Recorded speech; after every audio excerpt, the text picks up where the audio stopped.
The Avengers radio series, a cultural phenomenon in South Africa back in the 1970s. South Africa was a country with no national television service. It wasn't until 1976 that the country would get its first taste of television broadcasts. But before that, radio was the primary medium of entertainment and information for the masses.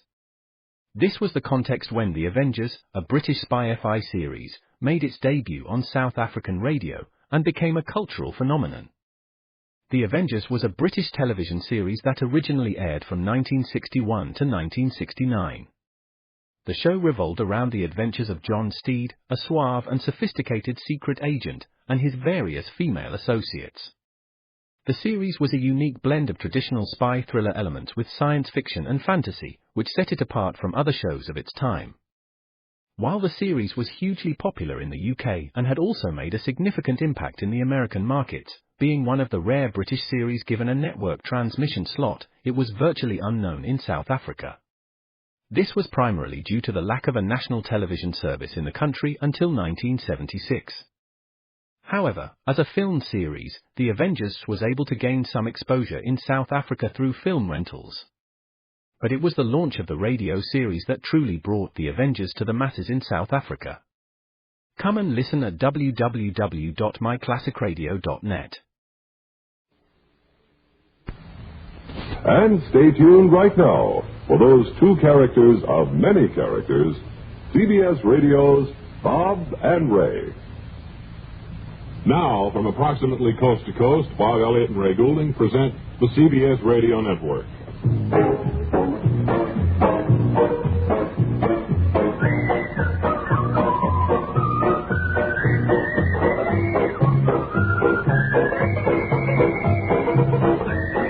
Well, hi again, everybody. Good evening, everyone.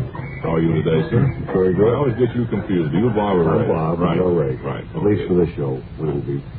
And we've got a lot of interesting assignments to take care of. I don't know if we should tell them what we have coming up. I think people are more excited just sitting there waiting to see what's coming on, don't you, rather than give them the highlights. Teasers are good. I mean, if you give them just an idea or something. Well, as an example, what kind of teaser did you have? Can we tell them about the fellow who's going to speak on behalf of riparian rights?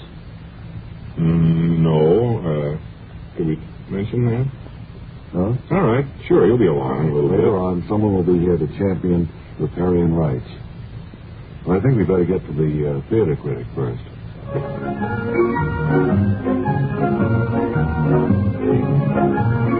Here he is, our Bob and Ray roving theater critic, Ward Stuffer. And Ward, what's new in the make-believe world of theater? Well, plenty, I'd say, Bob, and I really thought I'd seen everything. Have you ever been to an off-Broadway play? Yeah, just last week, as a matter of fact. I saw the Theater in the Wedge production of Wish You Were Here. It was done in the hallway of an old apartment house on 7th Avenue, on the stairs. Was it any good? Well, the kids had to work things out without a swimming pool, and there were quite a few cracked heads. And a lot of the apartment house tenants kept walking up and down the stairs. It's hard to say whether it was... Is it still running there? I think I'd like to see it. Well, the building was condemned last week, Ward, and the whole group moved to a diner on 119th Street. You can see them there. What production did you see this past week? Well, this was a Theater on the Barge production of Guys and Dolls. You have a critique ready for us, Ward? It sounds like a unique venture. Well, it was. Anytime you have to leap off a ferry onto a barge to see a show, it's unique. Did you make it in time for the curtain? Well, you see, I got there at 8:30, if that's what you mean. But the audience had to wait until the barge drifted near a lighted offshore factory so they could see the stage. That took a little while, huh? Well, you know, the currents in the Hudson River aren't very strong, and it wasn't until about 12:30 that the barge drifted near the lighted sign on the Jersey side. Well, I guess that's when the activity began, huh? Well, no. The captain of the barge was supposed to deliver a load of gravel to a plant near Poughkeepsie, so the producer had to tie him to the deck to keep him from delivering it right then. How was the audience taking all this ward stuff? Well, now, a good many of them had leaped back onto the ferries by this time, Bob. It was late, getting pretty cold out there. Yeah, well, I guess it was worthwhile waiting for a production as colorful as Guys and Dolls, huh? Well, you'd think so, but right after the overture, the kids managed to get a harpsichord, and the cast came out dressed in overcoats. Well, it must have been pretty difficult to tell them apart. Well, it was, especially after Sky Masterson, the lead, got seasick and had to lie down on the deck. The cast tried to go on without him, but the thing just didn't sound right. Well, it's hard for you to judge any production when the person playing the lead role has to drop out for one reason or another. Yes, it is. But after a bit, it didn't make too much difference because the barge drifted away from that light of the sign across the river. Well, I guess it was pretty difficult on all those kids. Surprisingly, it helped. In all that pitch blackness, Sky Masterson was able to sing while lying on his back. Did the audience like what they heard, Ward?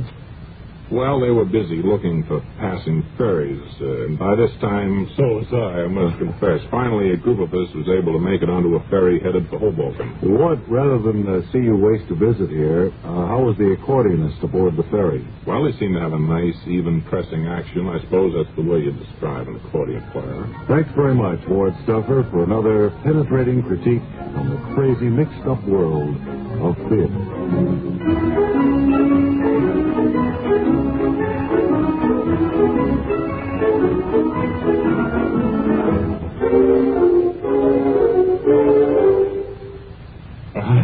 Time. Ray, I have the portable microphone out here in our studio audience, and I'd like to speak with some of the people. So you can just take it easy back there on stage. How about you, sir? Can I chat with you? Do you like parties? Very much, yes. Well, if you do, and I can see from the set of your jaw you're about to answer in the affirmative. You already have. I have a suggestion for you. Well, look, I'm in a hurry. Well, let me come right to the point. CBS Radio presents Art Linkletter's House Party every weekday. It's a party for all America, complete with... Look, I have to catch a train, really. Complete with Hollywood stars, studio surprises, games, jokes, party favors. Look, do me a favor, will you? I have to... Monday through Friday on CBS Radio. Have a party on us, have Art Linkletter's House Party. There, I'm through. Anything else?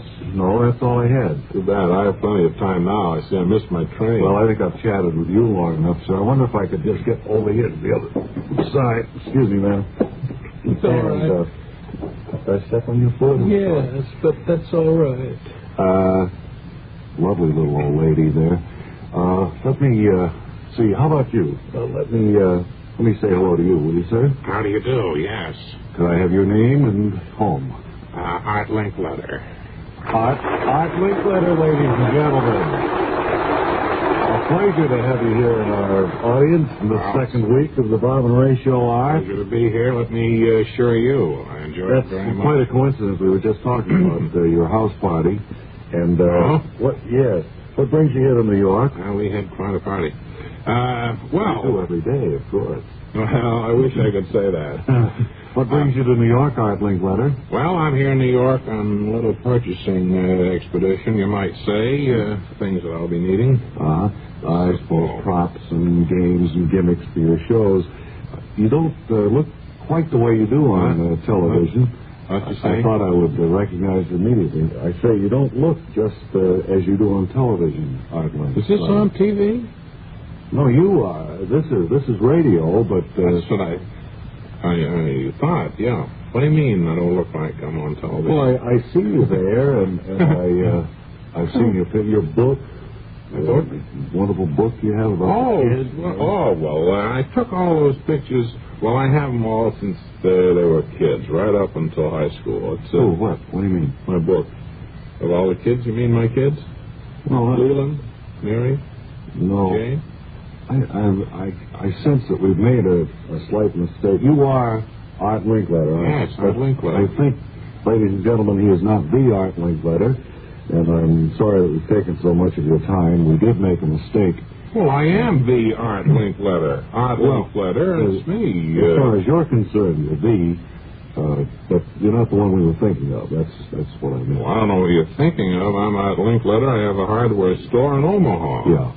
Well, okay. Thank you very much, Art, and very fun.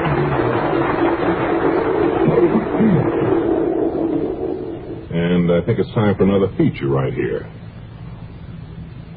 Now, Lawrence Fechtenberg, interstellar officer candidate.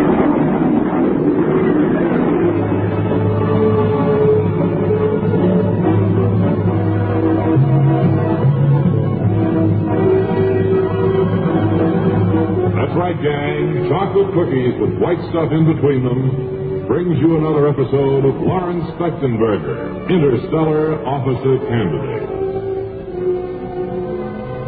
In our last episode, Lawrence Fechtenberger, interstellar officer candidate, and his fellow officer candidate, Mug Mellish, had just received sealed orders from the Dean of the Interstellar Space Academy. Now, back in the hangar, we hear Lawrence Fechtenberger say, Mellish, I hope you're not going to sneer on this. Just open the sealed orders, Fechtenberger. We'll see who sneers. Well, What do they say? Just a moment, Mug. I have a feeling that this is a very important... Hello. Important mission this is. What do you mean? I can't even tell you, Mellish, where we're headed. Can't tell me. I'm supposed to go with you. You're going with me, Mellish. But I'm the captain of this tub. Remember that. That's what the Dean said. I can't tell you where we're going until we're, well, several hours away from Earth. I don't get you, Fechtenberger, but I'll follow along so... Well, here, you can see right in the orders. It says, don't tell Mellish. Here, look for yourself. Yeah, it's written in the Dean's handwriting, too. Right. See? What do you know about that? See, we're heading to be... Doesn't say anything about your girlfriend, Jet Ordway. Mellish, let me set this straight with you once and for all. Keep Jet Ordway out of it. I'm sneering again, Fechtenberger. That's the trouble with you, Mellish. You're going through life sneering. Well, come on. Someday you'll pay and pay dearly for your indifference. Remember, listen and obey, Mellish. For you make the man one day. I know. I heard all that, Fechtenberger. All right, let's get aboard. All right. Up we go. I wish I knew where we were going, though. You get the screen door? No, I didn't. Good. All right, batten down the lateral stabilizer, please, Mellish. Lateral stabilizer batten down. Check the overhead ram. What was that? The overhead ram. What do you want me to do with it? Check it. Just make sure it's aboard. I should cut it. Overhead ram, check. Ignition on. Ignition on, Fechtenberger. All right, close the door. There we are. Funny. Well, Mellish, let's start. Let's go. We're trying, Fechtenberger. Some trouble there somewhere. Dirty points. Mellish, are you doing this intentionally? What makes you think I am, Fechtenberger? Well, this has always started before. And now, on this particular important mission, I'm curious as to why our spaceship won't start. I'm doing my best, Fechtenberger. That's all I can everybody say. out. We'll have to report back to the commandant. The Dean is sure going to be upset with you, Fechtenberger. And there you have it, gang. The first episode of Lawrence Fechtenberger, interstellar officer candidate. I think we have just about enough time today to play a little studio game for the first time. We haven't had a chance to do this, and all of the lovely ladies here look as if they're anxious. Could we have that little old lady that I tripped over before when I was in the studio audience? Yes. Come on up here, Mother. And two others. The other two... Can I come up? Well, I asked for ladies. I suppose so.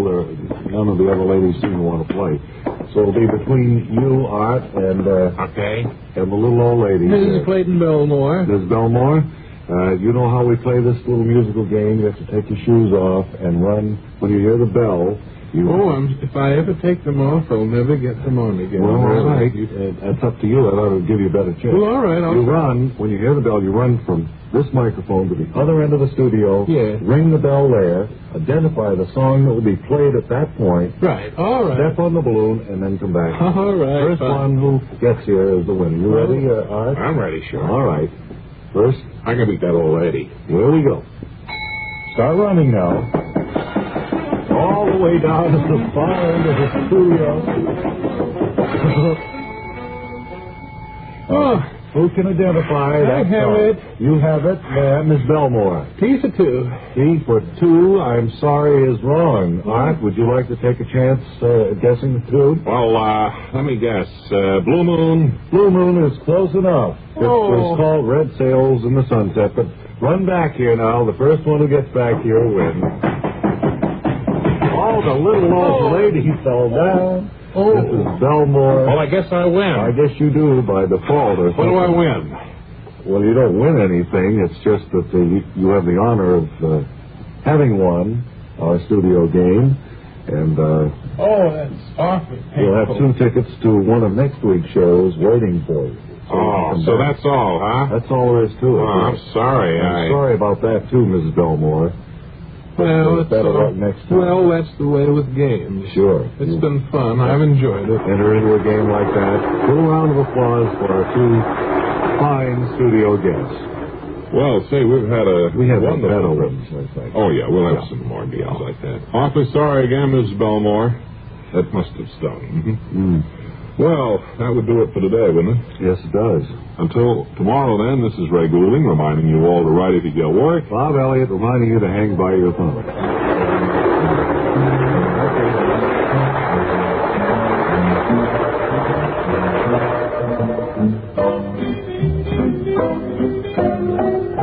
This is the CBS Radio Network. Don't miss...